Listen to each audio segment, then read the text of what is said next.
오늘도 청년 4부 예배로 함께 예배하는 우리 모두 가운데 주님의 은혜가 가득하기를 바랍니다. 함께 말씀을 나누는 가운데 한 분이신 성령 하나님이 우리 안에 역사하셔서 우리에게 각자에 맞는 감동으로 말씀하실 때 그 음성에 귀 기울이시기를 바랍니다. 저 신학대학원 다니던 시절이었어요. 2009년쯤 됐는데 1학년 때 여름방학 때 이제 학비에 조금 보탬이 되기 위해서 아르바이트를 했습니다. 그때 이제 전기 공사 현장에 나가서 일을 하게 됐어요. 한 달 동안 일을 하는데 서울에 지하철이 굉장히 많이 있잖아요. 이제 지하철이 다 끊어지고 밤 12시가 넘어서 1시부터 새벽 미명까지 전기 배선을 새롭게 하는 그런 작업이었어요. 이게 기술이 있어서 갔던 게 아니라 이제 흔히 말하는 시다 이렇게 보조를 하는 그 역할을 감당을 했었는데 굉장히 이제 고되면서도 재밌는 일이었습니다. 한참 동안 일을 하다가 중간에 이제 빵과 같은 간식을 먹으면서 쉬는 시간이 있는데 제가 이제 소속해 있었던 팀장님 한 분께서 담배를 한 대 건네시는 거였어요. 받아서 폈을까요? 안 폈을까요? 예? 안 폈을 것 같아요? 예. 이렇게 손사래를 치면서 저는 담배를 피지 않는다라고 하자 그분의 반응이 눈이 이제 휘둥그레지는 거예요. 그러더니 멀뚱멀뚱 담배를 태우다가 질문을 하는 겁니다. 그럼 술은 마셔요? 하니까 술도 마시지 않습니다라고 이야기하니까 잠시 이제 서로 좀 민망한 가운데 정적이 흘렀습니다. 또 질문하는 거예요. 끄는 거예요? 원래 안 마시는 거예요? 물어보는 거예요. 그래서 술도 안 하고 담배도 원래 안 했습니다. 그렇게 이야기하고 나니까 이제 뒤 돌아서서 이제 각자 이제 저는 이제 구석에 앉아서 빵을 먹으려고 제 자리를 찾아가고 그분도 담배를 뻐끔뻐끔 피면서 이제 반대쪽으로 가시면서 조용히 하시는 그 말씀이 들렸어요. 술도 안 하고 담배도 안 하는데 무슨 재미로 살지? 참 희한하다 이렇게 얘기를 하는 거예요. 그런데 이분이 그냥 건네듯 하는 이 이야기가 그냥 흘러 지나가는 것이 아니라 제 귓전을 넘어서 제 마음속으로 들어와서 맴돌기 시작을 했습니다. 이렇게 술도 안 하고 담배도 안 하고 나는 무슨 재미로 사는 것인가? 술과 담배를 한번 해볼까? 그런 게 아니라 나는 무슨 재미로 살고 있나 이제 고민을 하기 시작을 하는 거예요. 노는 것을 좋아하기는 하는데 저는 선천적인 노잼입니다. 그래서 딱히 무슨 재미를 추구하지는 않아요. 흐르는 대로 재미있는 일이 있으면 거기에 몸을 맡기고 되도록이면 사람이 많은 자리를 좀 피해서 행동을 하는 극한의 아이 성향을 가진 사람이에요. 선천적으로 그렇게 재미없는 삶을 사는 제 삶을 돌아볼 때 쉬이 답이 나오지 않는 거예요. 정말 내 삶이 재미가 없는 건가? 그런 생각을 하고 한참 동안 며칠 동안을 고민하다 내리게 된 결론은 재미없게도 하나님의 말씀이었습니다. 오늘 본문 중 신명기 6장 4절 말씀을 우리 다시 한번 함께 마음 모아서 읽어보도록 하겠습니다. 함께 읽습니다. 이스라엘아 들으라 우리 하나님 여호와는 오직 유일한 여호와이시니. 공동번역 성경으로 보면 이렇게 말씀되어 있어요. 너 이스라엘아 들어라 우리 하나님은 야훼시다. 야훼 한 분뿐이시다. 이게 히브리어 원어에 훨씬 더 가까운 번역이 됩니다. 그 이스라엘아 들으라. 오늘 이제 1, 2, 3부 예배 때 담임 목사님께서 설교하신 제목이 쉐마 이스라엘입니다. 히브리어로 쉐마는 들으라, 들어라라는 뜻이고 이스라엘, 쉐마 이스라엘, 이스라엘아 들어라라는 이 문장은 모세가 출애굽하여서 백성들을 함께 인도하여 낸 그 시절부터 오늘날까지도 수천여 년이 훨씬 지난 오늘날까지도 이스라엘 사람들이 자신들의 신앙을 가장 간략하고도 정확하게 요약한 신앙 고백이 바로 쉐마 이스라엘입니다. 이스라엘의 어린이들이 처음 배우는 문장이 바로 이거예요. 이스라엘아 들으라. 그들은 매일 아침 저녁으로 이 쉐마 이스라엘이 포함된 신명기 6장 4절부터 9절의 말씀을 암송하면서 자신들의 신앙의 정체성을 확인하고 또 확인하며 살아갑니다. 쉐마 이스라엘은 오늘 본문뿐만이 아니라 신명기 다른 곳 앞뒤에서 총 5번 정도가 더 나옵니다. 하나님의 말씀을 듣는 것이 이 이스라엘 사람들에게는 그 어떤 것보다 중요하게 강조되는 시점이 바로 가나안에 들어가기 바로 직전 이 신명기 6장의 말씀이 선포되고 있는 그 시점입니다. 우리의 삶을 돌아볼 때에도 여러분도 각양각색의 삶을 살아가고 있는데 삶의 기준과 방향이 명확하게 있는 사람의 삶의 모습을 보면은 묵묵하게 자기의 길을 힘차게 걸어갑니다. 그런데 그렇지 못한 경우에는 굉장히 그 삶이 애매모호해요. 말씀 하나님의 말씀을 듣는 것이 이들에게 가장 중요했던 그 이유는 말씀이 바로 그들의 삶의 기준과 방향을 제시해 주었기 때문이었어요. 지금이야 우리 모두 다 스마트폰 가지고 계시잖아요.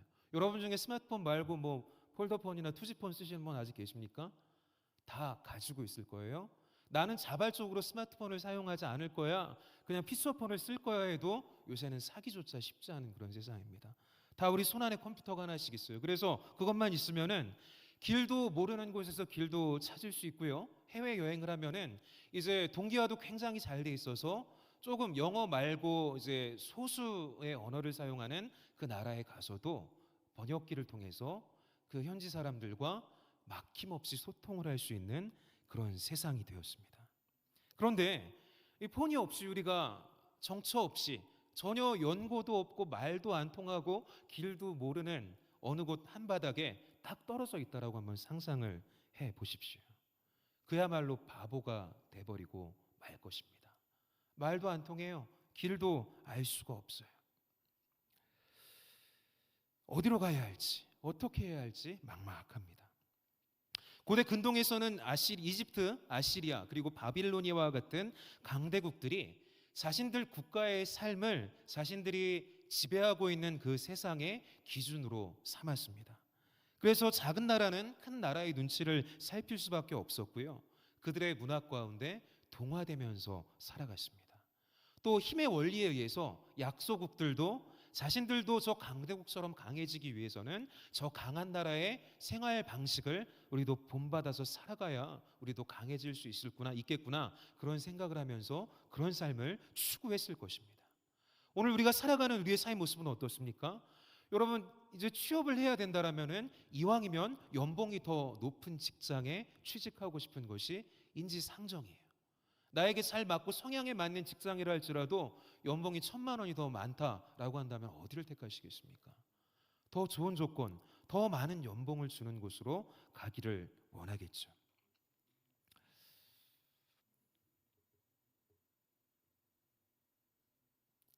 명예롭고 좋은 일자리를 찾기 위해서 또 몰입하면서 살아갑니다. 그것을 취득하기 위하여서 그 자리에 올라가기 위해서 풀철주야 노력하고 공부하면서 살아가고 있어요. 그런데 그런 방향성이나 기준조차도 없을 때에는 그냥 우왕좌왕 헤매면서 시간을 버리기 일쑤가 됩니다. 고대 세계에 굉장히 강력했던 패권 국가들 사이에 끼어 있었던 작고 작은 나라, 작디 작았던 이 이스라엘. 오늘 우리가 처해 있는 상황과 비슷하죠. 이 동아시아에서도 한반도 이 작은 나라가 열강의 강대국 사이 틈바구니에서 치고 치면서 살아가고 있는 그 상황. 그런 상황 속 그 이스라엘을 향해서 모세는 쉐마 이스라엘을 외치고 있습니다. 들으라 이스라엘아, 하나님의 말씀을 들어라. 오늘 우리가 날마다 예배하면서 이 설교 시간을 통해 말씀을 듣고는 있는데, 설교는 듣고는 있는데, 이 설교를 듣는 가운데 이 설교 선포되는 목회자를 통해서 선포되는 설교를 통해 내 마음 가운데 말씀하시는 하나님의 말씀을 과연 나는 청취하고 있는지, 우리 안에 내주하시는 성령 하나님께서 우리 안에 깊이 감동하시는 가운데 그 말씀을 타고 역사하시며 그분의 음성을 들려주시는데 그 음성을 우리가 과연 듣고는 있는지, 그 인도하심을 받지 못한다라면, 그 말씀에 하나님의 말씀이 살아 움직이면서 우리에게 하시는 그 말씀을 통한 울림이 우리 안에 없다라면 우리는 그저 좋은 윤리 이야기나 목사님의 좋은 이야기를 듣고 집으로 돌아가는 것이 되고 말 수도 있습니다. 하나님의 말씀이 이스라엘 백성의 삶의 기준이라고 했습니다. 이 하나님의 말씀이 삶의 방향을 제시하는 기준이 되는 이유는 하나님이 한 분 여호와이시기 때문입니다. 이 말씀에서 하나님, 여호와와 하나님이 동시에 사용되어지는데 하나님을 번역한 그 단어를 보면 영어 성경에는 로드라고 되어 있어요. 주님을 뜻하는 겁니다. 즉 이스라엘의 주인은 주변 제국들의 왕이 아니라 그들이 섬기는 강력한 신이 아니라 야훼 하나님, 여호와 하나님 한 분만이 너희들의 주인이다. 하나님 말씀이 선포하고 있는 것이죠. 어떤 사람들은 살면서 내가 내 삶의 주인이라고 생각하며 살아갑니다. 주인의식을 가지며 살아가는 것 좋습니다. 그런데 하나님을 바라보지 못하고 내 마음대로 내 삶을 내 육신이 이끄는 대로 영위하면서 살아가는 거예요. 마치 스스로를 구원할 수 있을 마냥 살아가는 것이죠. 또 많은 사람들은 돈을 주인으로 여기며 살아갑니다. 다른 어떤 것보다 내가 돈을 더 벌 수 있다라면 그것이 최우선순위가 되는 것이죠. 우리 사회의 양상이기도 하지만 또 다른 사람들은 자신이 지지하고 있는 어떠한 정당이나 정치 지도자를 마치 자신의 주인인 것처럼 그들을 떠받들고 그들을 위해 삶을 투신하면서 살아가기도 합니다. 권력과 돈이 있으면 세상이 바뀔 수 있을 것 같고, 새로운 정치가 도입돼서 정치판에 물갈이가 되면은 마치 새로운 세상, 살기 좋은 세상이 임할 수 있는 것처럼 생각을 하지만, 물론 그렇게 된다라면 좋은 거예요. 하나님 역사 안에서 그런 일들이 일어난다라면 더할 나위가 없겠지만, 우리의 경험적으로 살펴볼 때 많은 우리의 기대를 한 몸에 받는 정치인들도 그 끝이 좋지 못했던 경우들이 훨씬 더 많았잖아요.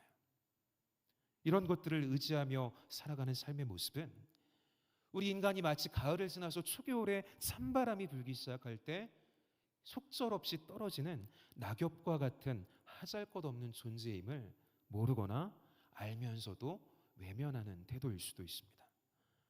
성경은 분명히 말씀합니다. 오직 여호와 우리 하나님만이 우리의 주인이라고 말씀하십니다. 여호와는 이스라엘에게 찾아오셔서 그들을 택하시고 그들을 부르신 바로 그 하나님이십니다. 아브라함을 찾아오셔서 그에게 소명을 주셨고, 모세를 찾아오셔서 민족을 이끌어내어 하나님의 약속을 따라 인도할 사명을 주신 그분이 바로 야훼 하나님이십니다. 그런데 그 하나님이 어떤 분이라고 하고 있어요? 유일하신 하나님이라고 선포합니다. 하나님은 한 분이시다. 오직 여호와만이 참된 하나님이라는 고백을 하고 있어요. 또한 한 분이신 여호와는 우리 각 개인의 하나님일 뿐만이 아니라 공동체의 하나님이 되시는 거예요. 우리 예스가 청년부의 하나님이 되시고요, 서부교회의 하나님이 되시고요, 이 대한민국과 온 열방의 하나님이 되십니다. 그런데 이 하나님에 대하여서 우리가 한국교회에서 익숙한 것은 나의 하나님으로 인식하면서 우리가 기도도 해야 되고 신앙생활을 해야 한다라고 어려서부터 그렇게 가르침을 받았지만, 이 두 가지는 모두가 다 존중되어야 하는 부분입니다. 개인의 골방으로 나아갈 때, 묵상의 자리로 나아갈 때에는 하나님과 1대1로 대면하여서 나의 하나님을 찾는 것이 맞고요, 우리와 함께 회중이 되어서 함께 목소리 합쳐 예배하며 나아갈 때, 청년부의 이름으로 무언가 할 때에는 우리 공동체 하나님을 부르는 것이 마땅한 것입니다. 개교회, 개인주의 신앙에만 몰입하는 것이 아니라 우리의 하나님, 우리 공동체의 하나님, 온 열방, 온 나라의 하나님을 고백해야 하는 것입니다. 우리나라에도 많은 종교들이 있고 사람들이 많은 신을 섬기는 것과 같이 고대 세계에는 훨씬 더 많은 신들이 있었습니다. 이스라엘이 자리하고 있었던 이 근동, 중동 지방도 마찬가지였어요. 이제 이스라엘이 요단강을 건너서 약속의 땅 가나안으로 들어가게 될 터인데, 그 약속의 땅 가나안에도 많은 신들이 있었습니다. 여러 토착 신들이 있었어요. 그런데 그곳의 대표신이 무엇입니까? 우리가 많이 들어본 바알이라는 신이 있었습니다. 바알은 그 힘이 파괴의 신이고 능력의 신이고 그 신의 위치가 가장 높은 신이기 때문에 존중을 받았다기보다는 그 바알 신이 바알을 숭배하는 사람들에게 주는 그 소위 말하는 축복, 이런 것들 때문에 많은 사람들이 섬겼기에 메이저 종교가 되었던 것 같습니다. 바알은 농사와 목축을 주관하는 신입니다. 농사가 잘 되기 위하여서, 목축을 하기 위해서, 풀이 잘 자라나게 하기 위해서는 날씨가 아주 중요한 것이죠. 적당한 일조량이 있어야 되고 적당한 비가 내려야만 농사도 잘 지을 수 있고 풀이 잘 자라서 양떼를 먹이기에도 좋습니다. 농사와 목축, 날씨를 주관하는 신이기 때문에 바알 신앙은 풍요와 다산을 상징하는 그러한 신이었습니다. 그래서 이 바알 신앙은 당시 근동 지역에 그 어떤 종교보다 인기가 있었고요, 다른 종교들과도 잘 섞여 들어가는 특징이 있었습니다. 바알 신앙이 약속하는 베네핏이 너무나 매력적이었기 때문이에요. 그래서 사사시대로부터 이스라엘 백성들도 이 가나안 문화에 쉽게 동화되었고, 한 분이신 여호와 하나님을 섬기면서도 바알을 더불어 섬기는 우상 숭배가 만연했던 것이죠. 농경사회에서 풍요와 다산을 준다라는 것은 풍년을 허락한다라는 것, 먹을 것이 끊이지 않게 해준다라는 의미와 다산이 중요한 것은 사람을 아이들을 많이 낳으면 낳을수록 그것이 인구가 되어서 노동력이 되기 때문에 이 농경사회 가운데 목축하는 가운데 노동 집약력이 급격히 상승할 수 있기 때문입니다. 현실적인 문제 때문에 이 바알 종교는 각광을 받을 수밖에 없었던 것입니다. 그런데 우리 한민족에게 익숙한 무속신앙, 그것도 이 바알 종교와 굉장히 그 모습이 비슷해요. 여러분 혹시 점 보러 가보신 분 계세요? 점집에 가본 분 손 내려볼까요? 희민 형제 빼고 다 가봤어요? 네. 집중하세요. 근데 점쟁이들 이야기를 들어보면은 교회 권사님들이 그렇게 점을 보러 많이 온다라는 그런 이야기들이 있어요. 왜 사람들은 점을 보고 타로 카드를 보고 내 운사를 점칠까요? 조금 더 잘 살고 싶어서, 잘 되기 위해서, 풍요롭게, 이왕이면 부자 되고 싶어서, 내가 잘 되는 그 길을 찾는 해답을 그들에게 찾아가서 묻는 거예요. 이스라엘 백성들이 가나안 문화에 너무나도 쉽게 동화하면서 바알 종교도 쉽게 받아들이는 모습이 오늘 우리가 교회를 다니면서도 타로점을 보거나 점집에 찾아가서 무당에게 복채를 듣고 나의 운세를 듣는 것과 비슷한 모습의 신앙 양태를 보이고 있었던 것입니다. 우리 무속 신앙도 그렇잖아요. 정성을 다해서 내가 모시는 그 신을 섬길 때 그 신이 반드시 나에게 보답해 주리라는 그 어떤 믿음. 우리가 그리스도인이라고 표방합니다. 올해 표어가 뭐예요? 나는 성장하는 그리스도인입니다. 작년에는 나는 그리스도인입니다. 올해는 하나 더 형용사가 붙어서 성장하는 그리스도인입니다.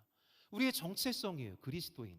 예수 그리스도의 사람들이에요. 주의를 지키고 예배를 하고 있어요. 그런데 우리 믿음의 모습을 잘 살펴볼 때 나는 그리스도인이고 예수로 인해 구원받은 하나님의 사람들이고 한 분이신 여호와 하나님을 섬기며 살아가는데 그저 그 하나님의 이름으로 내가 섬기는 신을 하나님의 이름으로 바꾸어서 섬기고 있지는 않은지 점검해 볼 필요가 있습니다.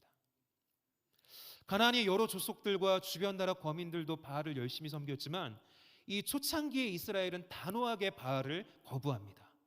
이민족인 가나안 사람들이 섬기는 신이었기 때문만이 아니라 바알은 참된 신이 아니었다라고 생각했기 때문인 것이죠.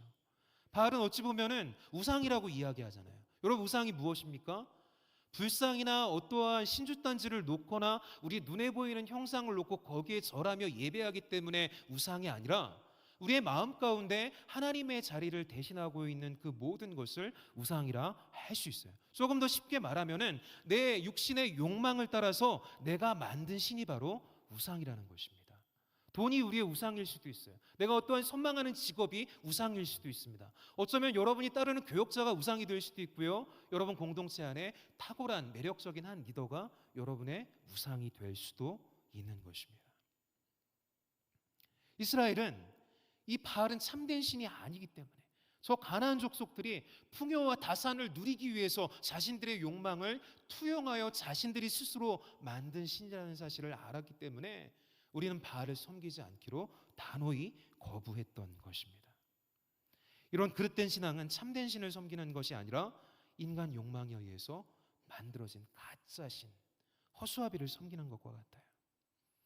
이스라엘은 자신들의 조상인 아브라함과 모세를 찾아오셔서 말씀해 주신 그 여호와 하나님만이 유일한 하나님이다라고 지금 이 쉐마의 말씀을 통해서 주입하면서 가르치고 있는 거예요.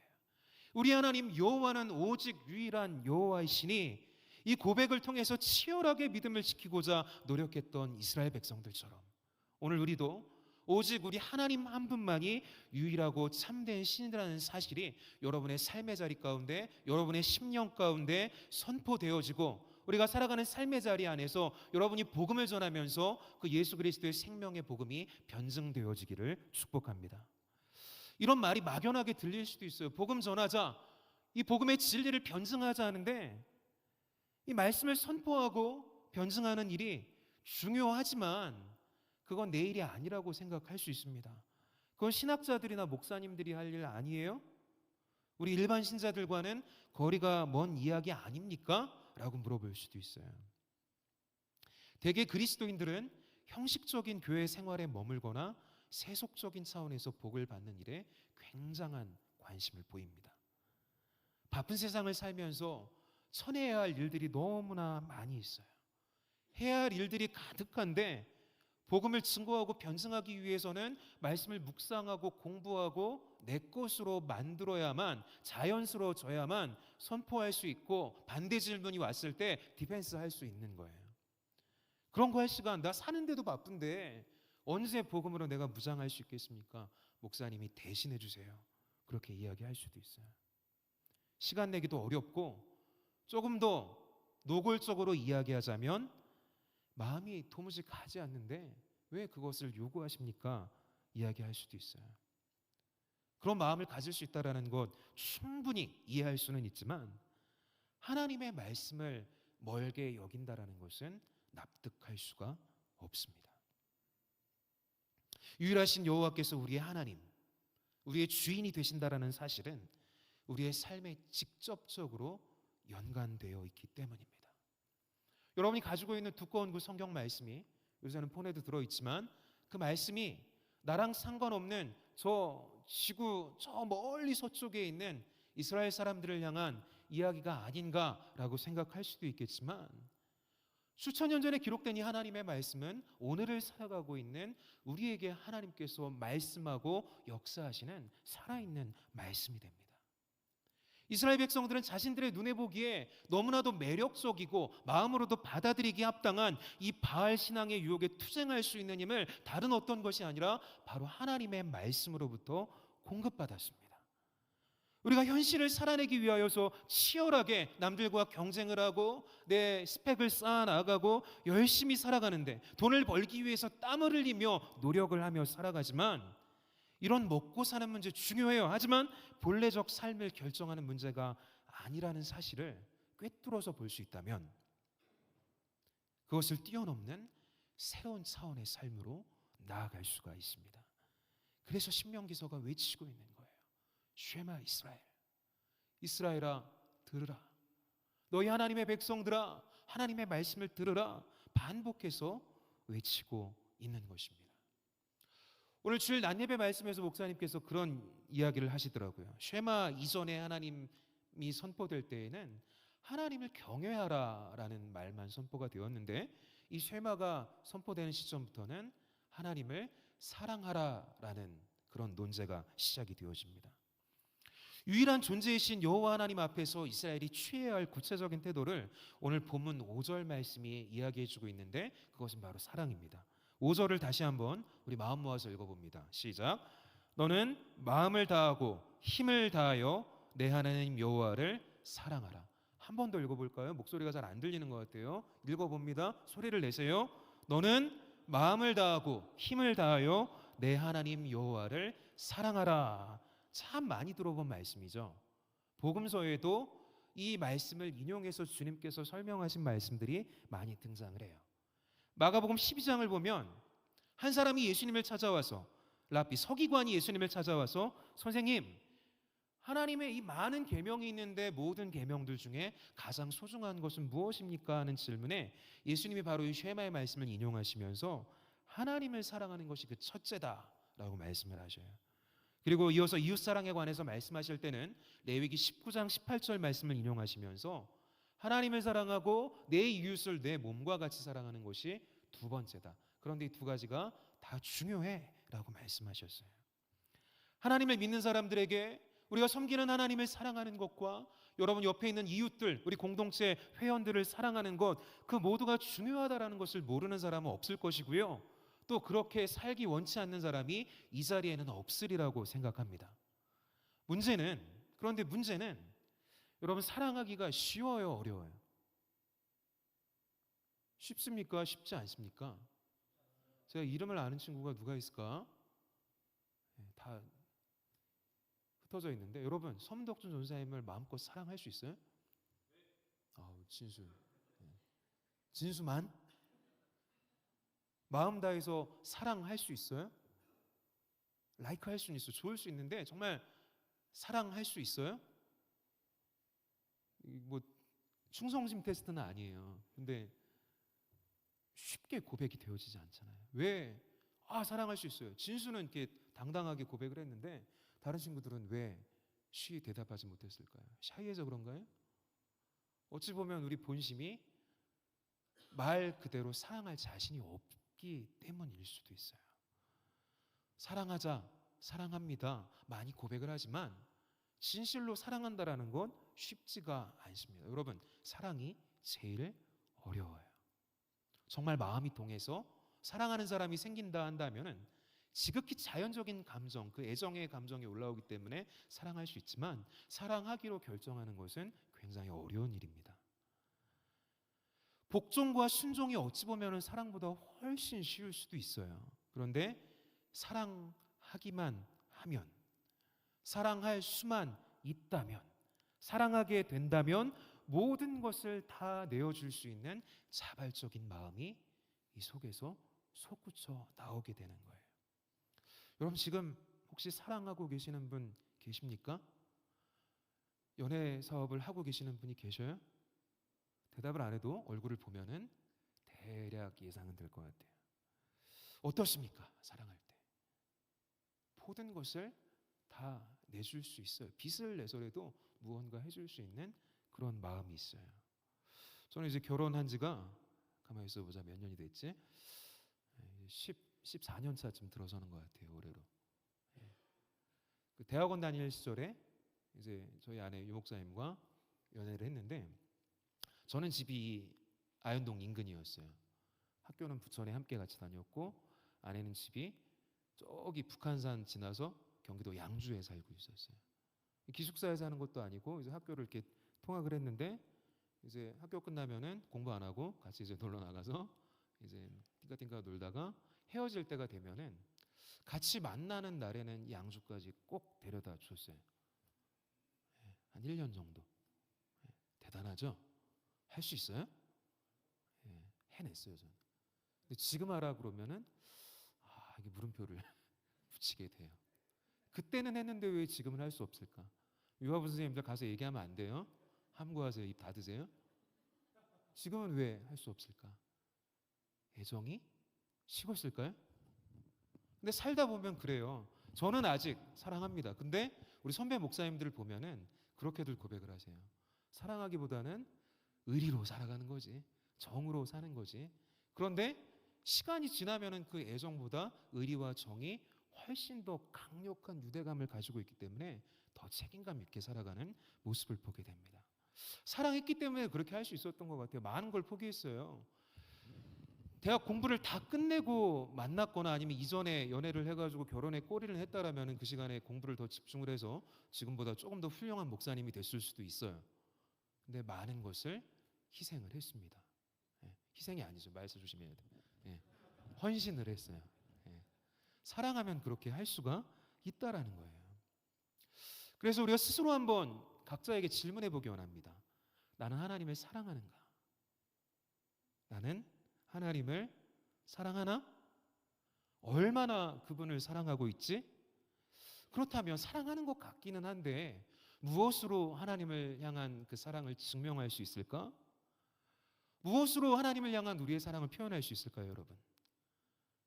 성령 공동체를 열심히 섬기면서 봉사를 열심히 하는 것, 찬양팀으로 섬기고 순장으로 섬기고 리더로 섬기고 보이는 곳에서 보이지 않는 곳에서 여러분들이 예배 드리는 그 자리를 채우기 위해서 섬기고 열심히 봉사하는 것, 아니면은 바쁜 가운데에도 주의를 잘 지키면서 예배의 자리, 모임의 자리에 열심히 참여하는 것, 주의를 성수하고 성실하게 11조를 열심히 하는 것, 이러한 것들이 우리 한국 교회의 신앙생활의 척도가 되어버렸어요.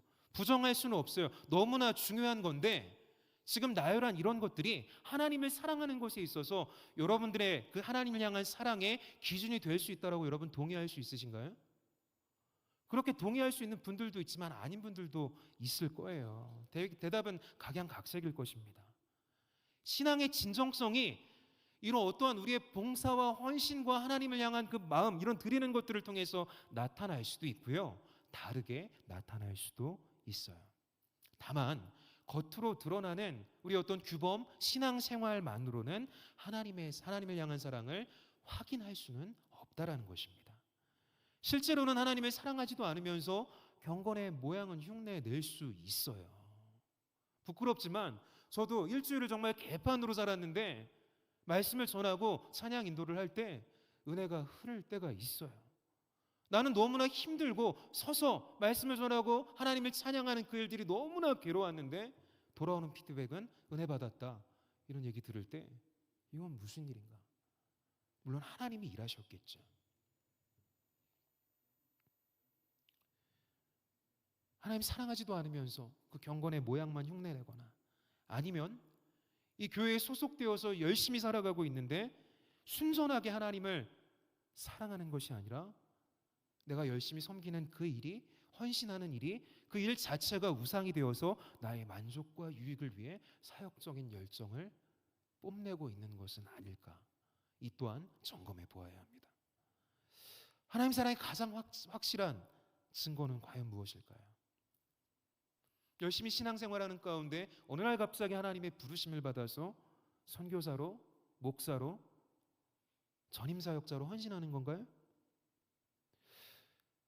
그렇게 일생을 사역에 내 삶을 투신하기는 조금 부담스럽고 생업에 충실하면서 교회 봉사에 최선을 다하며 장로님으로, 권사님으로 헌신하는 것이 과연 하나님을 사랑하는 것일까요? 기도와 전도와 봉사, 하나님 나라와 교회를 위한 그 일들에 전념하는 것일까요? 아니면 그것들 이외에 순전히 오직 영적으로만 하나님을 사랑하는 길이 따로 있는 건 아닐까? 여러모로 생각해 볼 수가 있어요. 어떻게 하면 하나님을 사랑할 것인가? 오늘 본문 말씀은 하나님의 말씀을 내면화하기를 원하십니다. 들은 것을 기억해야 하는 거예요. 근데 그것이 기억이 되어지고 머슬 메모리라고 하잖아요. 운동 열심히 하면은 좀 오래 쉬었다가 다시 해도 몸이 기억을 해요. 농구 좋아하시는 분 계세요? 그런 얘기 들어보셨어요? 클래스는 영원하다? 훌륭한 선수들 보면 오랫동안 쉬고 부상으로 결장했다가 다시 돌아와도 금세 컨디션이 회복이 돼요. 왜? 몸이 기억하고 있기 때문이에요. 수천 번, 수만 번 던진 그 슈팅을 통해서 슛 넣는 법을 내 머리가 아니라 몸이 기억을 하고 있는 거예요. 우리 신앙도 마찬가지예요. 신앙의 머슬 메모리가 필요한 것입니다. 하나님의 말씀을 듣고 또 듣고 묵상하고 우리 심령 깊은 곳에 내면화하여서 그 말씀이 작동해야 한다라는 거예요. 그것을 6절에 말씀하고 계시죠. 말씀을 새기라. 말씀을 새기라 라고 하고 있습니다. 찬양 중에 그런 고백 있잖아요. 아이자야 61 찬양 중에 말씀이 육신되어, 그 다음 고백이 뭐예요? 말씀이 내 삶 되어. 말씀이 육신이 되어 살아계신 하나님의 모습을 우리에게 보여주신 그 예수님을 바라보고 그분을 믿고 그분을 따르는 가운데 현현하신 그 말씀이 내 삶 되어서 오늘 신명기가 이야기하고 있는 말씀의 내면화가 되어서 하나님의 말씀으로 살아가게 된다라는 거예요. 조금 더 표현해보면 말씀이 체화되는 거예요. 우리 자체가 말씀으로 작동되어서 살아가는 모습. 6절에 말씀을 마음에 새기라고 합니다. 그리고 7절에서는 자녀들에게 그 말씀을 부지런히 가르치고 앉았을 때나 길을 갈 때나 누웠을 때나 일어날 때를 불문하고 말씀을 전하라, 가르치라라는 얘기예요. 물론 자녀에게 전수하는 것이 중요한데 이 7절에서 방점을 찍고 있는 것은 전하라, 가르치라에 있는 것입니다. 또 8절 말씀에 말씀을 손목에 붙여서 표를 삼고 이마에 붙여서 기호로 삼으라. 이것을 히브리 전통에서 테필린이라고 하는데요. 여러분 정통 유대인들의 모습을 한번 보신 적 있으신가요? 옛날처럼 예수님처럼 이렇게 생긴 옷 말고 이제 까만 정장에 하얀 셔츠 깔끔하게 입고 구렛나룻을 막 여기까지 기르고 있어요. 그리고 이제 빵모자 비슷한 거 이렇게 막 쓰고 있잖아요. 근데 손목에 보면은 조그만한 함이 있어서 이 쉐마 이스라엘의 말씀이 들어있는 것을 손목에 띠를 삼고, 성경에는 이제 이마에 붙이라고 하는데 이렇게 붙이고 다니면 웃기잖아요. 빵모자 같은 걸 써서 그게 들어있는 모자를 쓰고 다니는 거예요. 오전에 목사님 그렇게 표현하시더라고요. 우리 맥박이 뛰잖아요. 심장이 뛰면은 손목에 붙인다라는 것은 숨을 쉬는 모든 동안 그 하나님 말씀에 주목을 하는 것이고, 이마에 붙인다라는 것은 우리의 이성을 하나님 말씀에 헌신한다라는 그런 이야기예요. 그런 노력을 지금 강권하고 있는 것입니다. 또 9절에서는 집 문설주와 문 밖에 이 말씀을 기록하라고 했잖아요. 문설주, 문 위에 이제 나가는 길에 이 말씀을 보고 들어오는 길에도 이 쉐마 이스라엘의 말씀을 보면서 말씀을 기억하라라는 거예요. 문과 문설주에 붙이는 것은 매주자라는 전통입니다. 우리나라에도 정초가 되면은 집안에 복이 들어오기를 기원하면서 대문짝에다가 뭐라고 써놔요? 한자로 크게 입춘 대길. 중국 사람들 보면은 복이 쏟아지라고 해서 복자를 복주머니에 복자 써가지고 거꾸로 뒤집어서 붙여놓는 그런 모습. 근데 그런 어떤 샤머니즘적인 것이 아니라 그 말씀을 통하여서, 이것도 잘못 오해를 하면은 마치 부적과도 같아서 말씀을 손에 붙이고 이마에 붙이고 보면서 다니면은 마치 옛날에 유치하게 십자가 목걸이 하면 그것이 악당으로부터 우리를 지켜줄 것처럼 그런 식으로 생각하는 것이 아니라, 우리 삶의 곳곳에 보이는 모든 곳에 이 말씀을 기록해 둠을 통해서 모든 순간마다 하나님 말씀을 기억하기로 결단하고 있는 것입니다. 이런 일련의 행동들 너무나도 불편하고 유난스러워 보일지 모르지만 이것은 삶에서 말씀이 떠나지 않기 위한 처절한 노력입니다. 바로 이것이 이스라엘의 종교 전통이었어요. 서기관과 바리새인들, 제사장과 랍비들, 그들은 전업으로 이 일들을 했던 사람들이었고요. 일반 이스라엘 백성들 중에도 종교적 열심이 있는 사람들은 여전히 이런 모습을 취하며 하나님 말씀을 따르고자 부단히 노력하며 살아왔습니다. 오늘날에도 정통 유대인들은요, 12살이 되면 성년식 하는 걸로 여러분들 다 이해하고 계시죠? 성년이 되기 위해서, 어른이 되었다라는 것을 인정받기 위해서는 모세오경의 말씀을 외워야만 합니다. 자신 있어요? 자신 없어요. 어떤 분은 구약을 다 외운다고 하는데 저는 자신 없어요. 이런 모습에서, 이런 신앙 전통을 통해서 스데반 집사님이 사도도 아니었는데 어떻게 그렇게 예수님의 복음에 대해서 청산유수와 같이 선포하면서 순교할 수 있었는가에 대한 비밀이 여기에 담겨 있는 것이죠. 어려서부터 훈련되어진 말씀이 내면화되어 있는 그의 삶 속에서 그리스도를 믿고 구원받아서 그 안에 작동하는 복음이 자신 안에 체화되어 있었던 그 하나님의 말씀과 더불어서 귀한 선포로 자리매김할 수 있었던 것입니다. 우리가 하나님의 말씀을 떠나지 않도록 우리도 어떤 이런 일련의 노력들이 있어야 하지 않을까요? 부단히 우리도 노력을 하면서 하나님의 말씀을 내면화시켜야만 하나님과 함께 살아갈 수가 있습니다. 손목과 이마와 문설주와 대문에 써붙여놓은 쉐마 이스라엘 말씀을 보면서 늘 하나님을 기억했던 것처럼 여러분도 어떠한 여러분의 루틴을 통해서, 이게 하나의 어떤 주술적인 의미가 아니라 하나님을 기억하기 위한 나 자신만의 어떤 그런 루틴들을 개발할 수 있었으면 좋겠어요. 이렇게 힘주어서 반복해서 이야기해도 여전히 냉소적으로 반응할지도 모릅니다. 이런 경건 생활은 정보화 시대를 살아간 우리에게는 너무나 불편하고 맞지 않는다라고 마음속에 거부하는 분들 있을 수도 있어요. 요즘 사람들을 철저하게 세속화된 방식으로 살아가고 있죠. 우리 그리스도인들도 예외는 아닙니다. 예수님을 믿고 있어도 오히려 세속적인 것들이 훨씬 더 우리에게 익숙해요. 이 테필린과 메주자를 강조하는 유대인들의 신앙의 모습이 그릇되게 발현된다면 형식주의의 위험성에 빠질 수 있을 수도 있어요. 복음서에 등장하는 예수님이 책망하시는 바리새인들의 모습을 봐도 그래요. 그들은 율법을 잘못 이해하고 있었어요. 그 위험성을 보게 됩니다.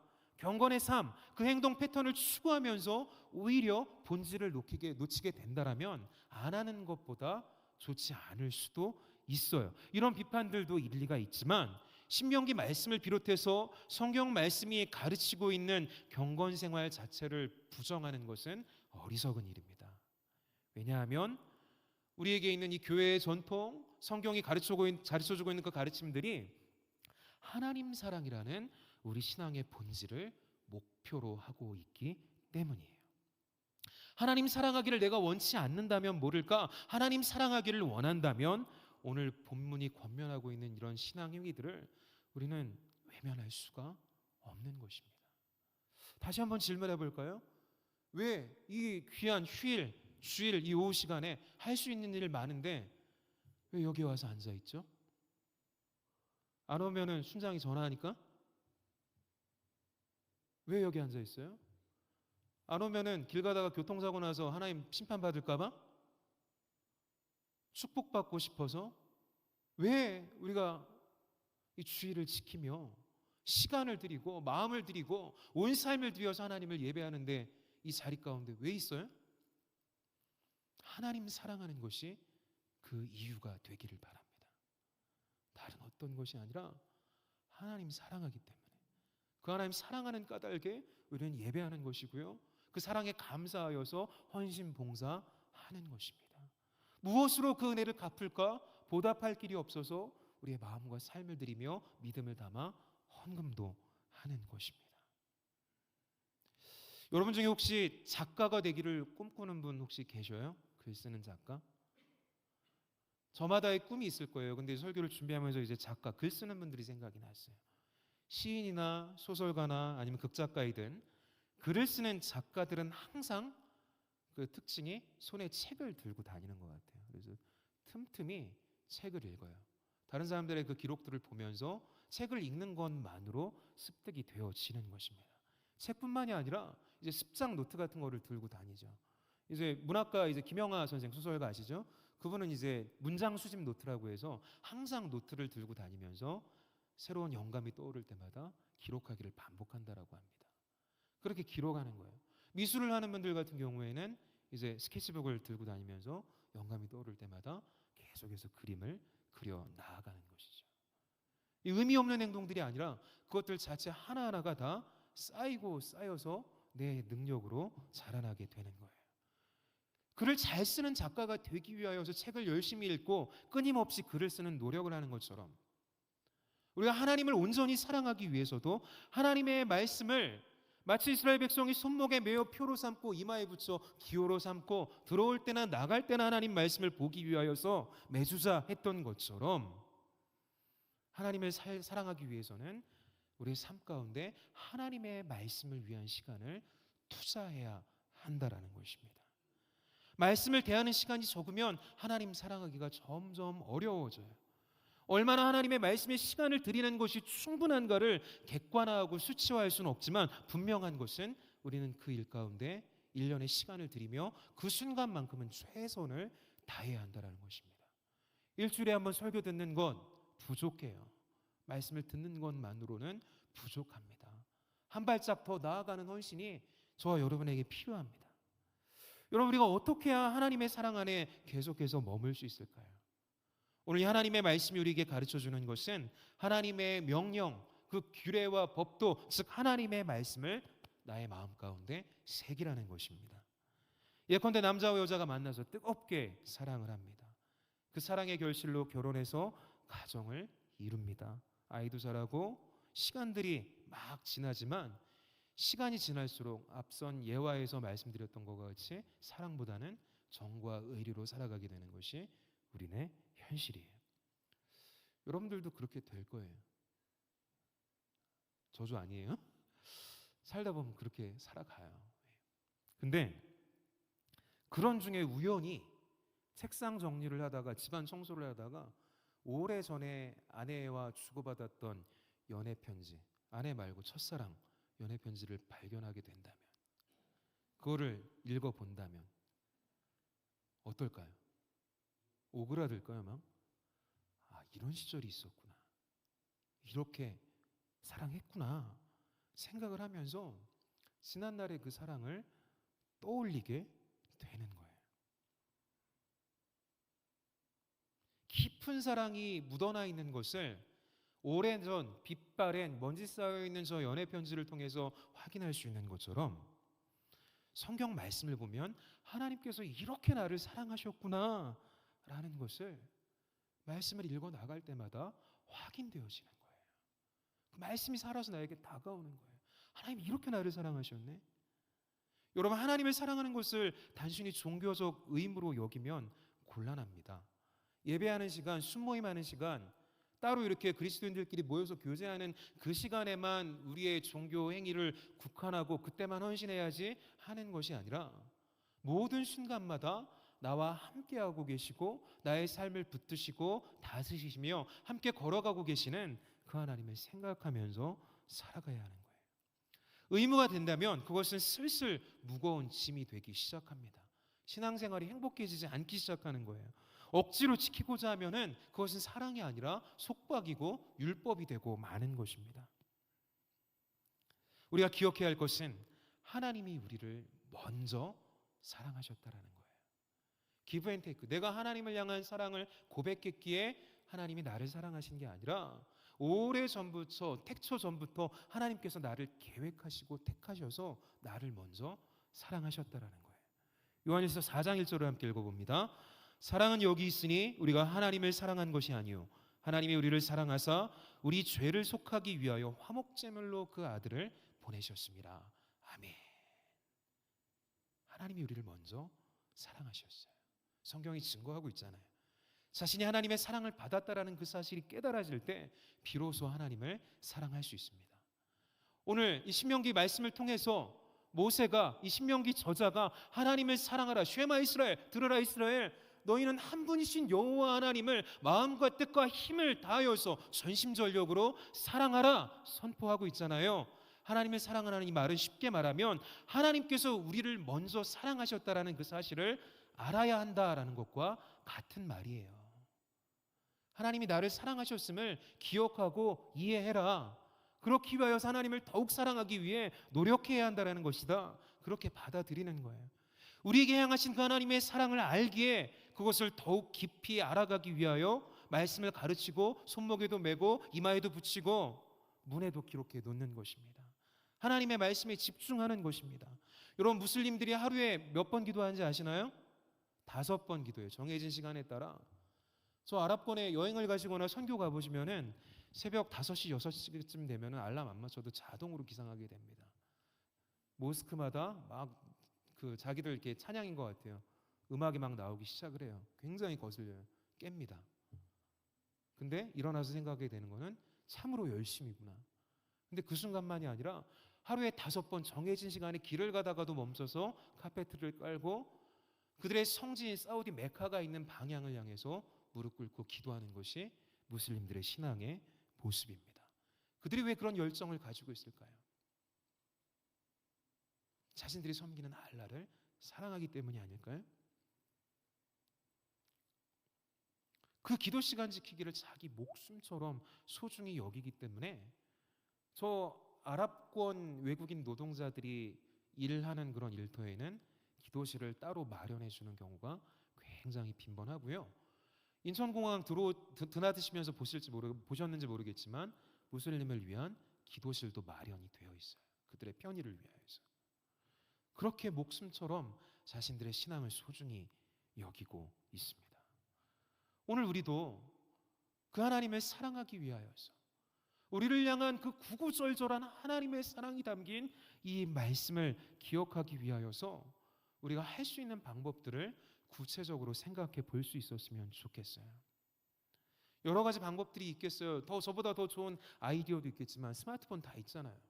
안드로이드든 애플이든 상관없어요.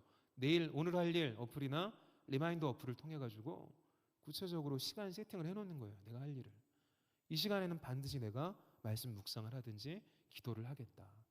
무슬림들처럼 하루에 5번 헌신할 수 없다 할지라도 하루 한 번은 내가 집중해서 이 하나님 말씀과 주의 임재 앞으로 나아가겠다. 그런 결단이 여러분 안에 있을 수 있기를 원합니다.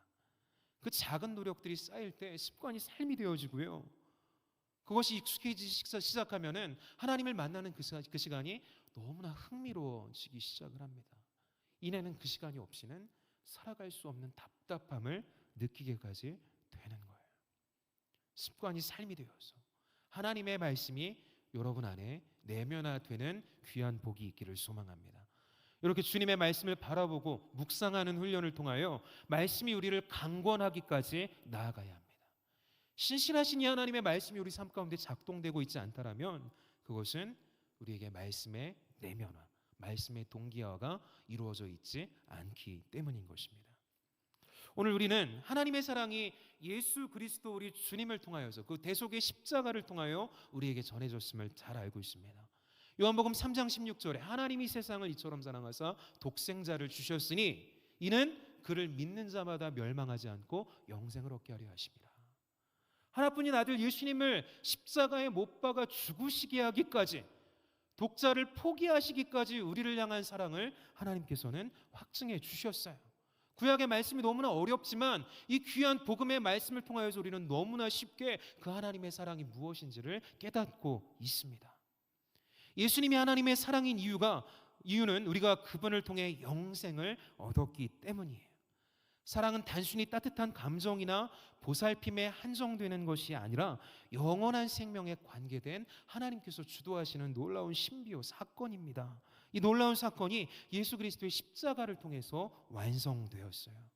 우리는 사실 그 복음을 이해하고 동의하고 믿는 사람들이에요. 마음속 깊이 모른다 할지라도 여기 있는 여러분들은 머리로라도 그 예수님의 사랑을 다 동의하실 것입니다. 이 놀라운 은혜를, 이 은혜를 통한 영혼의 울림이 없다라면은 우리는 하나님의 사람으로, 그리스도인으로 살아갈 수가 없어요.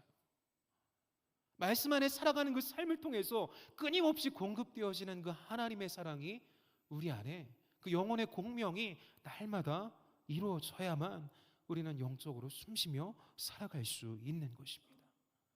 날마다 우리 안에 하나님으로 인한 사랑의 감격이 흘러 넘치기를 바랍니다. 지금 우리는 어떻습니까? 그 구구절절한 하나님의 사랑이 우리 안에 생명력 있게 일어나고 있나요? 그래서 오늘 우리가 해야 할 일은, 오늘 신명기 6장의 쉐마 이스라엘의 가르침처럼 하나님의 말씀을 우리 마음에 새기고 부지런히 가르치며 배우고 손목에 메어 표를 삼고 이마에 붙여 기호로 삼는 것입니다. 팔찌하고 빵모자 쓰라는 거 아니에요. 그런 노력을 하자라는 것입니다. 우리를 향한 하나님의 사랑이 담긴 귀한 말씀을 여러분의 삶의 토대 삼으시기를 간절히 간구합니다. 사는 것이 너무나 바쁘고 그 때문에 지치고 다른 할 일도 많아서 그렇게 살아가기가 너무 힘들어요. 자신 없다고 말하고 싶을지 모르겠지만 이것은 마치 내 삶이 너무 바빠서 나는 숨도 쉴 시간이 없어요 말하는 것과 다름이 없어요.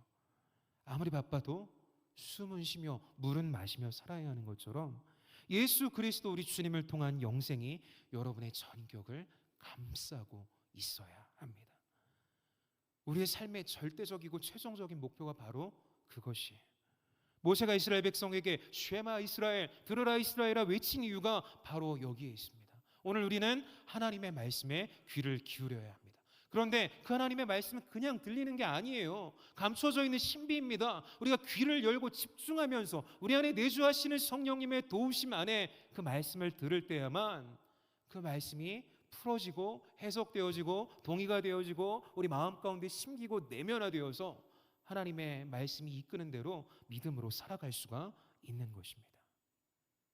음악도 영화도 반복해서 듣고 반복해서 봤을 때 더 잘 이해가 되는 거잖아요. 음치들도 노래를 계속 들으면은 노래를 부를 수가 있어요. 오펜하이머 같이 어려운 영화도 두 번, 세 번 보면은 이해가 되어요. 하나님 말씀도 마찬가지예요. 계속해서 그 말씀을 들어야 합니다. 읽어야 합니다. 묵상해야 합니다. 하나님에 대한 지식의 말씀이 아닌, 이 강단을 통해서 오늘도 좋은 이야기 들었구나 하는 윤리적인 설교가 아닌, 이 강단을 통해서 여러분 마음 가운데 성령 하나님의 내주하심 가운데 우리에게 말씀하시는 그 하나님의 음성이, 하나님의 말씀이 날마다 여러분들 귀에 마음에 들려지는 은혜가 있기를 주의 이름으로 축복합니다. 하나님 오늘도 우리에게 말씀하세요. 들으라 쉐마, 말씀하시는 주님의 명령에 귀를 기울이세요. 그리고 그 명령에 순종하시기를 바랍니다. 하나님 말씀 안에 온전히 거하는 것이 우리가 생명을 얻는 유일한 길임을 기억하시면서 그 하나님 한 분만을 사랑하기로 결단하며 우리 기도하며 나아가기를 원합니다. 주신 말씀을 기억하면서 우리 마음 가운데 새기면서 잠시 묵상하면서 기도하기를 원합니다. 하나님, 이 성경이 우리에게 가르치시고 도전하시는 대로 하나님을 정말 우리가 더욱더 사랑하기를 원하고 그 하나님 사랑하기 위하여서 하나님 말씀 앞에 온전히 헌신할 수 있는 삶과 믿음을 우리에게 허락하여 주시옵소서. 그렇게 묵상 기도하시면서 우리에게 주신 또 다른 은혜인 성만찬의 자리 가운데로 함께 나아가겠습니다.